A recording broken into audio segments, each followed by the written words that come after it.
اس کائنات کا ایک خالق ہے جس کا نام اللہ ہے، مالک ہے جس کا نام اللہ ہے، اس کا ایک حکمران ہے جس کا نام اللہ ہے، ایک حاکم ہے جس کا نام اللہ ہے، ایک شہنشاہ ہے جس کا نام اللہ ہے، ایک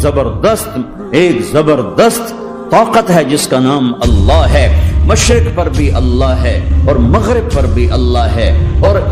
شمال جنوب پر بھی اللہ ہے اور آسمانوں پر بھی اللہ ہے اور دھرتی پر بھی اللہ ہے۔ اللہ کی قسم، میرا ہاتھ کا یوں حرکت کرنے پر بھی میرے اللہ کا قبضہ ہے، میری زبان کے بول پر میرے اللہ کا قبضہ ہے، میرے یہاں بیٹھنے پر میرے اللہ کا قبضہ ہے، تمہارے کھچ کے آنے پر اللہ کا قبضہ ہے۔ آسمان کی چھت میرے اللہ کے قبضے میں ہے، زمین کا فرش میرے اللہ کے قبضے میں ہے، ہواؤں کے جھونکے میرے اللہ کے قبضے میں ہے،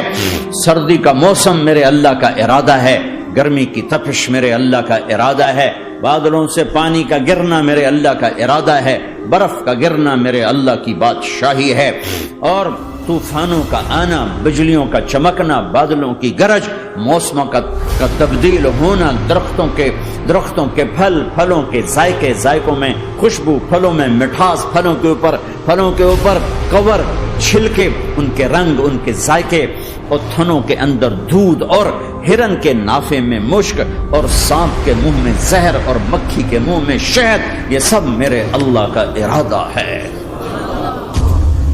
آپ پابند بن کے چلو اس اللہ کے جس کی شہنشاہی ہے، اس اللہ کے جس نے مجھے بنایا، اس اللہ کے پابند بنو جس نے مجھے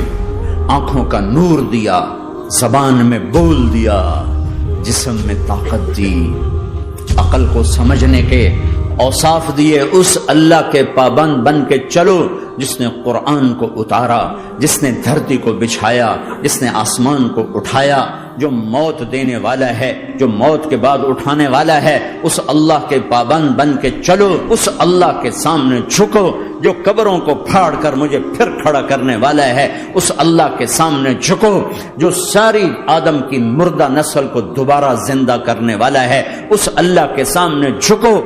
جو زمین آسمان کو ایک دن توڑنے والا ہے، توڑ کے پھر بنانے والا ہے۔ اذا السماء انفطرت واذا الكواكب انتثرت واذا البحار فجرت واذا القبور بعثرت، زمین آسمان کو ہلا رہا ہے، موت دے رہا ہے۔ اذا زلزلت الارض زلزالها، زمین پہ موت آ رہی ہے۔ اذا السماء انفطرت، آسمان مر رہا ہے۔ اذا الشمس كورت، چاند سورج مر رہا ہے۔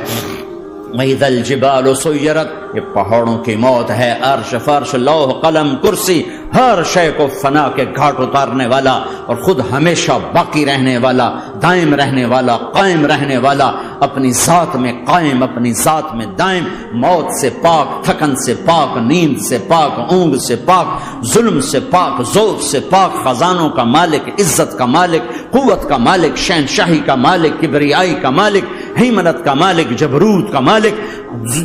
کا مالک، خزانوں کا مالک، فرشتوں کا مالک، جبریل کا مالک، میکائیل کا مالک، اسرافیل کا مالک، اسرائیل کا مالک، طارق جمیل کا مالک، برمنگم والوں کا مالک، آدم کی ساری نسل کا مالک، 2 پاؤں پہ چلنے والوں پر بادشاہ، 4 پاؤں پہ چلنے والوں کا مالک، پانی کی مخلوق، ہوا کی مخلوق، زمین کی مخلوق، رینگنے والے، اڑنے والے، تیرنے والے، جھپٹنے والے، دھاڑنے والے، پھاڑنے والے، ڈسنے والے، سب پر میرے اللہ کی شہنشاہی ہے۔ للہ ملک السماوات والارض وما فیہن، لہ ما فی السماوات وما فی الارض وما بینہما وما تحت الثری وان تجہر بالقول فانہ یعلم السر واخفی۔ وہ کون ہے؟ اللہ۔